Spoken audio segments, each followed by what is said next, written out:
안녕하십니까. 11월 3일 마감시황 방송을 시작하겠습니다. 먼저 잔고부터 살펴보겠습니다. 오늘 잔고는 1158만원이고요. 마이너스 3만원입니다. 와, 천만 다행입니다. 자고 일어나서 미정씨가 하도 빠져버려가지고, 깜짝 놀랐습니다, 진짜. 충격받았는데요. 장 시작하기 전에 긴장을 바짝 했습니다. 오늘 진짜 한 마이너스 30만원 정도 나올 것 같은 분위기였거든요. 근데, 다행히 3만원으로 선방했습니다.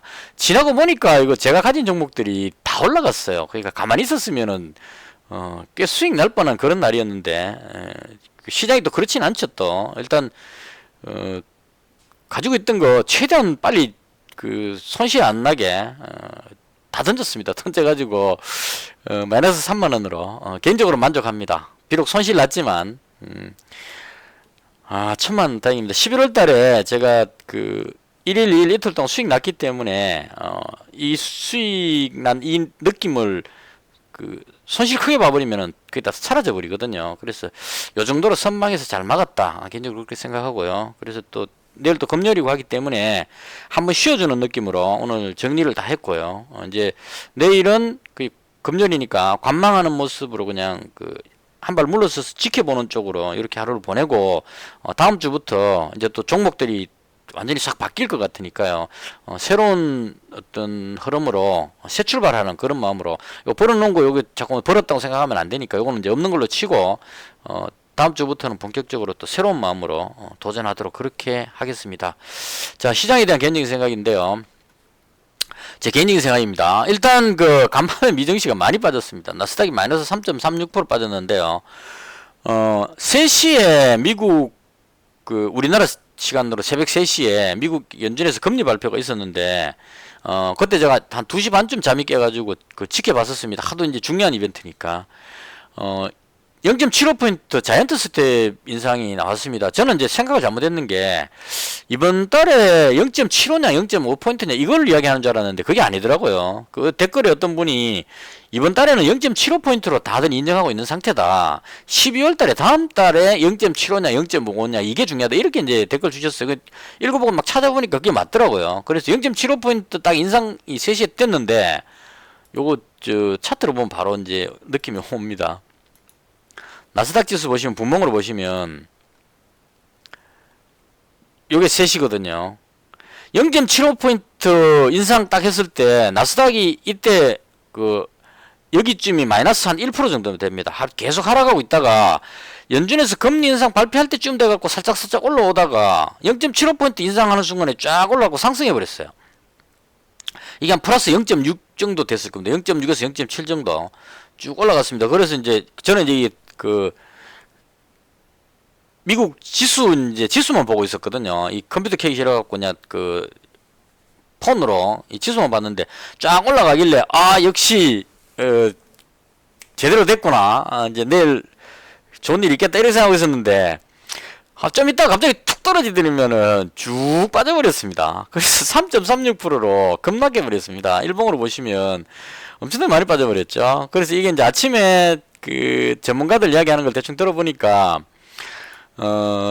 이 모든 일의 책임은 파월 연준 회장이 아닌가 싶습니다. 파월 연준 회장이 항상 금리 발표 나오고 나면은 연준 회장이 기자들한테 이제 질문하면 답변하는 뭐 이런 시간이 있는 것 같아요. 그래서 거기서 답변하는데 대충 이런 이야기들을 한 것 같아요. 그것만 하면 안 되는데 지금의 이 상황이 상당 부분 길게 이어질 것 같다는 어떤 느낌. 그리고 물가가 생각보다 우리가 예상하는 것보다 훨씬 높게 나올 수 있다는 부분. 그리고 예상 금리를 지금 일반 사람들이 생각하는 것보다 더 높게 올릴 수도 있다 이런 식으로 이야기를 해버린 것 같아요. 이게 다 합치니까 시장에서 생각하는 거는 요번 달에 0.75포인트 그 다음 달에 0.5포인트 그리고 내년에는 경기 침체니까 금리를 약간 인하하는 쪽으로 내리는 쪽으로 이렇게 딱 구상 잡아가지고 0.75포인트 해갖고 증시가 올라갔는데 연준 회장은 다른 이야기를 하는 거죠. 이 상황이 상당히 길게 될 것 같고 내년에 돼가지고도 또 올릴 수도 있다는 식으로 이야기해버리니까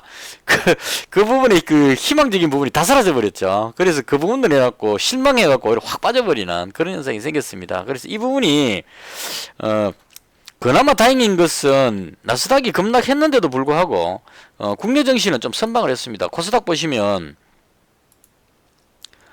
이 3분봉입니다. 아침에 갭으로 확 떨어졌다가 거의 들어올렸습니다. 들어올려가지고 거의 뭐 0.46이면 보합권까지 올라온 거죠. 그래서 이게 들어올리는데 가장 큰 역할을 한 거는 제가 봤을 때 외국인의 역할이 아닌가 싶습니다. 기관은 어제 코스닥을 거의 한 1,800억 매도했고 오늘도 1,000억 정도 매도했습니다. 기관이 지금 다 던지고 있습니다.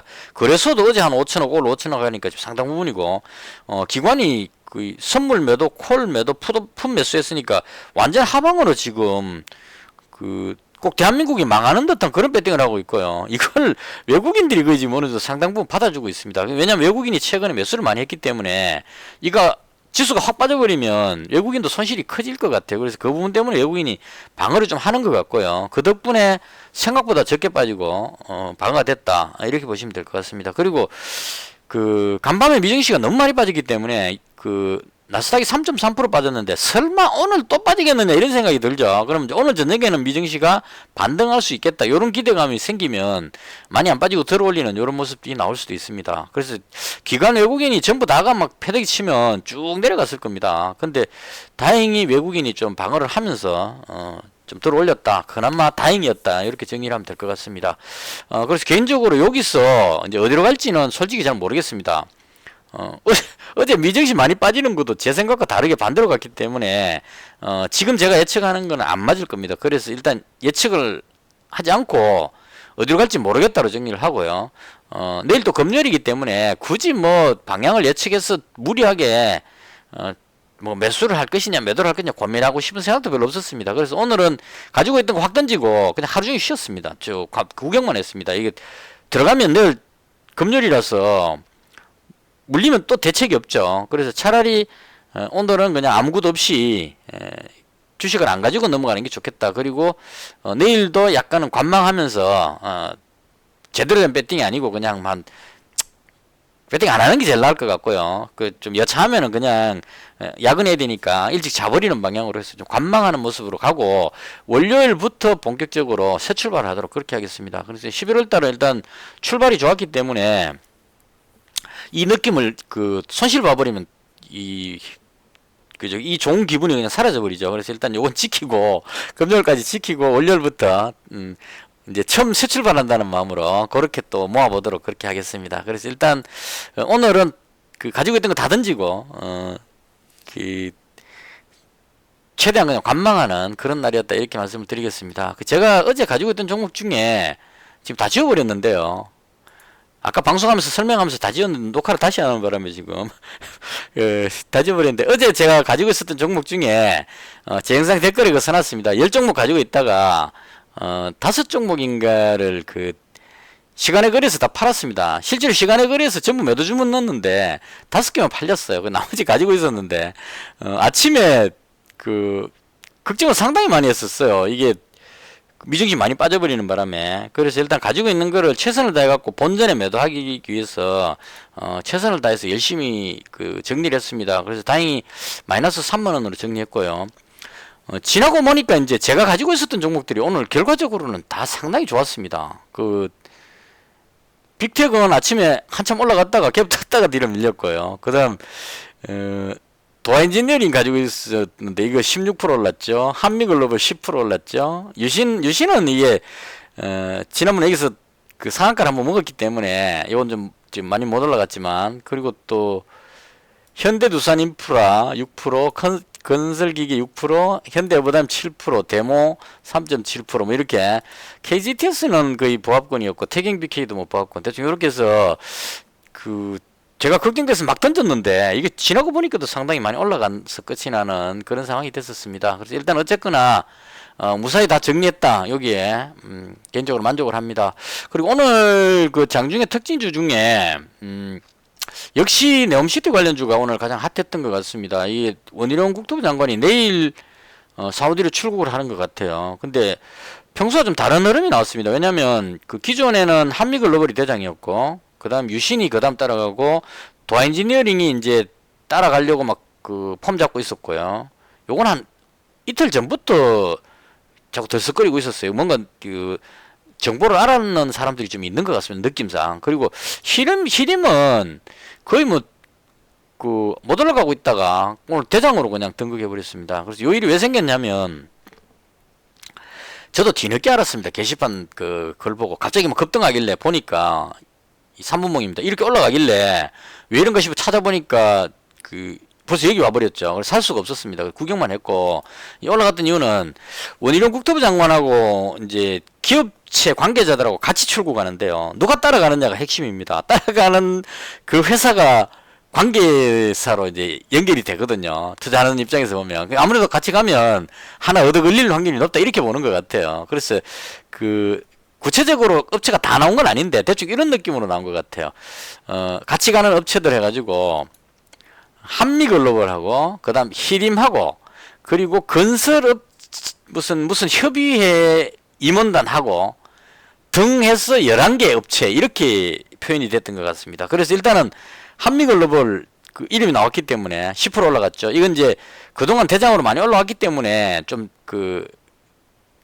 적게 오른 편입니다. 그나마. 그래서 안 올랐더라면 여기였다면 상한가 같겠지만 이미 여기서부터 많이 올라왔기 때문에요. 한 10% 정도 선으로 됐고요. 그 다음 히림이라는 업체가 딱 찍혀서 나왔습니다. 이거 히림이 이게 어쨌거나 이게 참 연결이 되네요. 어쨌거나 현 정부 뭐 관계자 관련주로 분류가 됐었는데요. 어쨌거나 이게 상한가 들어가지는 못했지만 급등했고요. 그 다음 도하인지니어링은 건설 무슨 협회 거기에 이 도하인지니어링 대표이사가 임원으로 있는 것 같습니다. 그래서 협회가 같이 가니까 거기 따라간다 이런 의미로 연결이 돼갖고 움직인 것 같고요. 이렇게 올라갔습니다. 그리고 유시는 언급이 안 됐기 때문에 못 올라갔습니다. 이거 등해서 11개 업체인데 그 안에 들어갔는지 안 들어갔는지는 알 수가 없죠. 그래서 일단은 이렇게 해서 오늘 국토부 장관 따라가는 회사들이 급등하는 날이었고요. 웃긴 거는 인디에프가 상한가 들어갔습니다. 이거는 왜 들어갔냐면 상용건설이 같이 간답니다. 근데 상용건설이 지금 비상장이라서 이 주가에 안 나옵니다. 근데 상용건설의 대주주가 인디에프 대주주 한번 볼까요? 예, 글로벌 세아라는 이 주주가 상용건설의 최대 주주랍니다. 그러니까 최대 주주가 똑같다는 그 이유로 인디에프하고 상용건설하고 인디에프가 둘 다 글로벌 세아라는 최대 주주가 있다는 얘기죠. 그러니까 그걸로 인해 가지고 연결되죠. 일단 연결돼 가지고 얘가 상한가 들어가 버렸습니다. 인디에프 이거 원 만드는 회사인데 이게 네옴시티하고 연결된다는 것 자체가 신기합니다. 근데 어쨌거나 한 달에 걸쳐서 걸려도 연결되면 됩니다. 이건 또 그래서 급등해가지고 얘가 상한가 들어갔습니다. 이런 식으로 오늘 뭐 네옴시티 쪽이 마치 이제 마지막 파티하는 듯한 그런 느낌으로 올라갔고요. 건설 장비 쪽은 네옴시티 건설하면은 장비가 들어간다 이런 의미로 간 건지 아니면 러시아하고 우크라이나가 약간 긴장이 완화되는 듯 해가지고 그것 때문에 간 건지는 잘 모르겠습니다. 근데 여전히 강하게 올라가고 있습니다. 현대, 두산인프라 이 종목 지금 계속 쉬지 않고 올라갑니다. 이 아주 강하다는 얘기죠. 그리고 현대건설기계도 마찬가지로 아주 강하게 올라가고 있습니다. 오늘은 이제 현대에버다임도 따라서 올라가고 뭐 이런 식으로 올라가고 있는데요. 그래서 너무 많이 올라가 버렸고 따라가지는 못했고 나중에 조정 주면 그때 들어가지 뭐 이런 마음으로 들어가진 않았습니다. 그리고 제가 생각한 건 이제 이게 재료 노출될 가능성도 있다는 겁니다. 그러니까 오늘까지는 이게 유효한데 만약 내일 돼가지고 출국해버리게 되면 이게 사우디에 방문한다고 해가지고 공사를 따는 건 아니죠. 그래서 이제 그 기대감으로 올라가는 건데 비행기가 뜨면 이제 이 재료 노출을 해갖고 오히려 꺾일 위험성도 조금은 있다 이렇게 생각할 필요도 있을 겁니다. 그래서 일단 들어가진 않았습니다. 오늘 가장 핫했던 종목들이었다 이렇게 정리를 하면 될 것 같고요. 그래서 가지고 있던 종목 다 정리했고요. 마지막에 이제 그 종가 부근에 딱 한 종목을 매수했습니다. 그냥 아무것도 안 가지고 관련이 좀 허전해가지고 빅텍 100만원어치만 시간에서 못 올라가네요. 빅텍 100만원어치만 매수를 했습니다. 이거는 뭐 전에도 제가 말씀드렸지만 빅텍으로 뭐 돈 벌겠다는 그런 의미보다는 한반도 정세가 지금 너무 안 좋게 흘러가니까 혹시나 하는 어떤 그런 우려감에 대비해 가지고 그냥 한 종목 가져가 보는 식으로 그렇게 잡았습니다. 그래서 빅텍을 굳이 안 잡아도 되는데 잡았던 이유는 지금 한반도에서 돌아가는 이 흐름이 저는 상당히 걱정을 많이 하고 있는 편입니다. 어떤 점이냐면 이건 약간 정치적으로 해석되면 안 되는데 그냥 있는 그대로 느끼고 말씀드릴게요. 박근혜 정부 초창기 때 그때 기억하거든요. 북한하고 이제 남한에서 대북 방송을 막 하고 이랬을 때 북한에서 확성기에 정밀 타격을 하겠다 이렇게 이제 해갖고 서로 이제 긴장이 목함지뢰 때문인가 뭐 그것 때문에 우리가 거기에 대해서 이제 목함지뢰로 우리가 피해를 입었으니까 보복을 해야 되겠는데 그렇다고 해서 전쟁을 할 수 없었죠. 그래서 확성기로 막 대북 그 심리전을 막 했을 겁니다. 확성기 켜니까 북한에서는 이제 확성기에 대해서 정밀 타격을 해서 공격하겠다 이렇게 된 거죠. 그래서 휴전선 쪽에 포문이 막 열리고 그렇게 했습니다. 그래서 이제 일촉즉발의 상황이 됐는데 그 판문점에서 우리나라의 김관진 국방부 장관하고 북한 측의 그 무슨 그 별자리하고 그리고 하여튼 두 명 해가지고 2박 3일 동안 마라톤 회의를 했었거든요. 그 보신 분 다 기억하겠지만 그때 2박 3일 그 할 동안에 회담이 잘 안 됐습니다. 그러니까 그 회담 당사자들은 김관진하고 북한의 대표하고 이렇게 이제 2대1로 해갖고 4명이 판문점에서 대화를 했지만 하다가 민감한 상황이 생기면 각자 이제 가가지고 우리 쪽에는 이제 박근혜 대통령한테 화상으로 이제 그 지령을 받았겠죠. 이런 상황인데 어떻게 할까 했을 거고 저쪽에 있는 사람은 김정은 위원장한테 또 이야기해가지고 다시 또 만나서 이런 식으로 해서 2박 3일 동안 서로 밀고 당기고 막 했습니다. 하다가 이제 타결이 잘 안 되니까 북한에서 잠수함을 다 출격시켜가지고 그 북한 잠수함들이 그 바닷속으로 싹 들어간 적도 있었고요. 그것도 이제 정찰기 띄워가지고 너 바닷속에 그 디젤 엔진이니까 나오나 안 나오나 보자 그러고 이제 정찰기 띄우고 막 이렇게 했었습니다. 해갖고 그 3일째 되는 마지막 끝때까지 가갖고 거의 최종 시점까지 가서 그 타결이 됐습니다. 타결이 돼갖고 이제 그 다시 이제 긴장이 완화되는 그 상황이 됐는데요. 그때까지 긴장도가 상당했습니다. 그 실제로 뭐 전쟁 날이라고 생각하는 사람은 없을지 모르겠지만 제가 봤을 때는 저렇게 하다가 진짜 그런 게 있잖아요. 양쪽에서 다 긴장해갖고 딱 그 총 겨누고 있는데 갑자기 뭔가 탕 하는 뭐 이렇게 뭐 넘어지는 소리 나면은 놀래가지고 그냥 팡 쏴버리는 어떤 이런 긴장감 같은 이런 불안감을 느끼게 한다는 겁니다. 그래서 그런 상황이 박근혜 정부 때 있었다는 겁니다. 그 이제 지금의 북한 도발이 최근에 그 미사일을 쏜 게 어마어마하게 많이 쏘고 있습니다. 지금 20몇 발인가 뭐 연속해서 막 쏘고 있죠. 해안포도 쏘고 있고 오늘은 ICBM까지 쐈습니다. 물론 그 ICBM이 날아가다가 뭐 그 제대로 못 가고 중간에서 폭발한 것이 아닌가라고 추정을 해서 실패했다 이렇게 이야기를 하는데요. 저는 그렇게 보지 않습니다. 왜냐하면 ICBM을 쐈는데 만약 실패를 했다면 북한이 실패했으니까 이제 ICBM 안 쏠게 이렇게 하질 않을 거라는 거죠.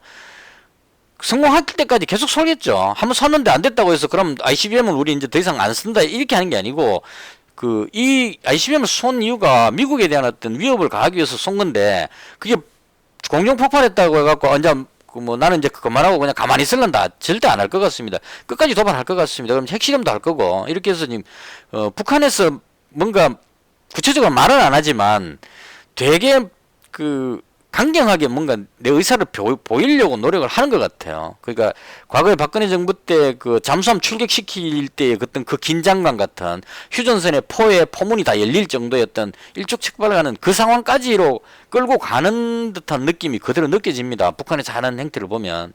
근데 이게 YTN에 나오는 전문가들이 이제 이야기할 때 예를 드는 거 보면 과거에 문재인 정부 때 북한에서 막 그 ICBM 막 쏘고 하다가 평창 올림픽 때 와가지고 극적으로 대화를 했다 이렇게 이제 예를 드는 겁니다. 그래서 이제 그 사람들이 한 이야기는 북한에서 저렇게 ICBM을 쏘고 막 긴장을 극도로 올려놓고 그 다음에 대화를 해가지고 대화 국면으로 바뀌더라는 거를 얘기를 하는데 저는 그건 좀 실수가 아닌가 싶어요. 그러니까 그때는 문재인 정부 때였고 그 평창 올림픽 때 김여정 부부장이 우리나라에 실제로 내려왔었죠. 왔을 때 북한의 그 군 관계 고위자가 먼저 내려왔습니다. 내려왔는데 서울의 모 호텔에 그 비밀리에 들어가 있고 우리나라에 거기 그 외교 쪽에 있는 사람들이 가가지고 여러 가지 설득을 했다고 합니다. 많은 이야기들 해가지고 북한을 달랬죠. 이것도 해주고 저것도 해주고 막 달래가지고 극적으로 그게 전환이 돼가지고 북한에서 도발하는 걸 멈추고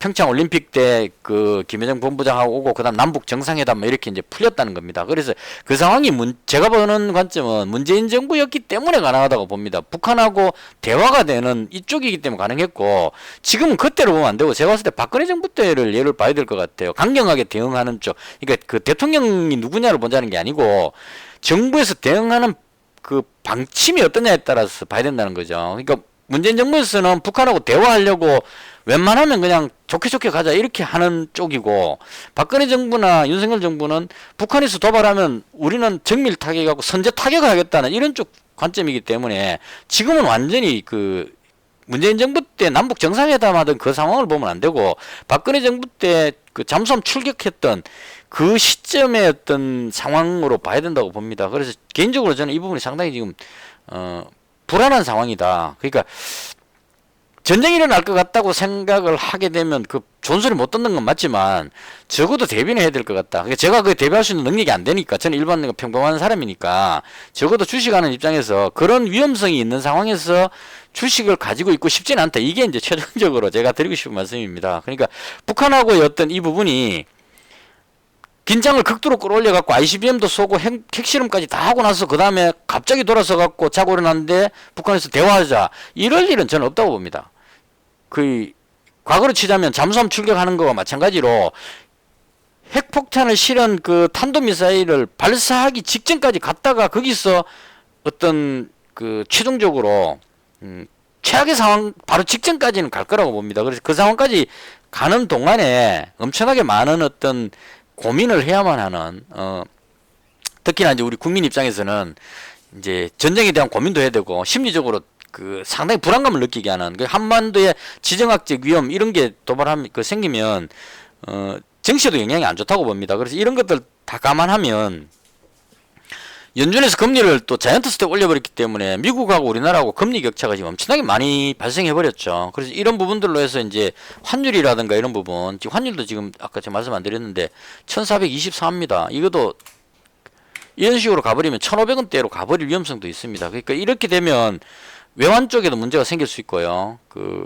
외환 보유고가 급격하게 줄어들 수 있는 이런 위험에서 여러 가지 문제들이 다 지금 발생하고 있는 이 상황입니다. 그러니까 북한 도발만 있다면 거기에 대해서 대응을 하면 되는데, 다른 악재들이 산재해 있는 상태에서 북한이 도발을 하면은 이건 좀 심각한 문제로 갈 수 있다. 혼란이 발생할 수 있다. 이렇게 보는 겁니다. 그러니까 김정은 위원장이 지금 이 시점에 도발하는 것도 제가 봤을 때 그렇다고 봐요. 아무 일 없으면 도발해봐야 뭐 꼼짝도 안 할 겁니다. 우리나라가 그냥 다 가만히 있으면 되는데, 우리나라가 되게 안 좋은 상황이고 어떤 되게 혼란한 이런 상황, 지금 러시아 쪽 혼란하죠. 이란이 사우디를 공격한다는 이야기까지 있는 상황이고 중국은 대만을 노리고 있는 상황인데, 이런 상황에서 북한까지 등장하면 이 부분이 어떤 식의 결과가 나올지 예측이 불가능해진다는 겁니다. 이게 정치에 상당히 안 좋은 부분으로 작용할 수 있다. 이게 제가 느끼는 그 불안감입니다. 그래서 그런 걸 생각해서 가능하면 이 부분에 어떤 가닥이 잡힐 때까지 적어도 북한하고 어떤 방향이 잡히거나 미국 정시가 어느 정도 방향 잡히는 걸 확인하고 그 다음에 들어가야 되지 않겠느냐, 그렇게 봅니다. 그래서 이런 거 저런 거 다 따져갖고 보니까 살 수 있는 종목이 딱 하나밖에 없었어요. 빅텍밖에는. 그래서 이 종목을 100만원 그냥 샀습니다. 내일도 마찬가지입니다. 내일 금요일이기 때문에 다른 어떤 종목보다 관심을 가질 종목이 빅텍이 아닐까 싶고, 많이 사고 싶은 생각도 없습니다. 딱 100만원만 가지고 넘어가는 방향으로 이렇게 하겠습니다. 말이 좀 길었는데요. 대충 이렇게 해서 결론적으로 말씀드리면 시장이 상당히 불안하다. 어디로 튈지 모르겠다. 그리고 북한 도발도 예측이 불가능하다. 저는 상당히 안 좋다고 봅니다. 최악의 상황까지 갈 수 있는 그런 어떤 위험 요소가 있다. 그때 또 그 저거까지 나왔습니다. 오늘 한미 공군이 지금 하고 있는 훈련이 뭐 비질런트 스톰 훈련이라는데요. 그 스텔스 전폭기까지 가져와가지고 지금 엄청나게 그 많은 비행기들이 훈련을 하고 있습니다. 근데 이 스텔스기를 북한에서 상당히 싫어한답니다. 경계를 한답니다. 왜냐하면 들어온지 안 들어온지를 모르기 때문에 김정은 위원장 있는데 언제 와갖고 쏘고 지나갈지 모르는 이런 상황이죠. 그래서 이런 훈련을 하는 걸 북한 입장에서 보면 도발로 느껴질 수도 있다는 얘기입니다. 근데 이걸 북한에서 탄도미사일 쏘니까, ICBM 쏘니까 훈련을 연장하겠다 이래버렸습니다. 그럼 북한이 이제 이거 듣고 훈련 끝나면 그래도 가만히 있을 수도 있는데, 훈련 계속하면 뭔가를 해야 될 겁니다, 북한이. 그래서 이 갈 때까지 가보자고 일부러 유도하는 것 같은 느낌이 들 정도로 이렇게, 물론 이제 그런 건 있겠죠. 도발하니까 도발 못하게 해서 더 이제 강하게 한다 이런데, 핵무기 들고 있는 나라에 이렇게 강대강으로 가는 것이 과연 현명한가 하는 이 부분도 좀 걱정스럽긴 합니다. 뭐 대충 이렇게 해서 더 이상 이야기하면 또 정치적인 표현이 될 수 있을 것 같아서 그런 관점으로 대충 뭐 오늘 이렇게 해서 한 주 마무리했고요. 일단 내일 장 끝나고 다시 찾아뵙도록 하겠습니다. 일단 오늘은 정말 개인적으로는 정말 다행이라는 생각이 듭니다. 마이너스 3만원으로 이걸 지켰다는 것 자체가 큰 행운이었지 않나 개인적으로 그렇게 생각합니다. 그래서 요 상태로 보유 종목 딱 한 종목만 가지고 내일도 넘어가는 방향으로 그렇게 하겠습니다. 영상은 여기서 마치겠고요. 혹시 의견 있으시면 댓글 주시고요. 영상은 여기서 마치겠습니다. 시청해 주셔서 대단히 감사합니다. 마치겠습니다.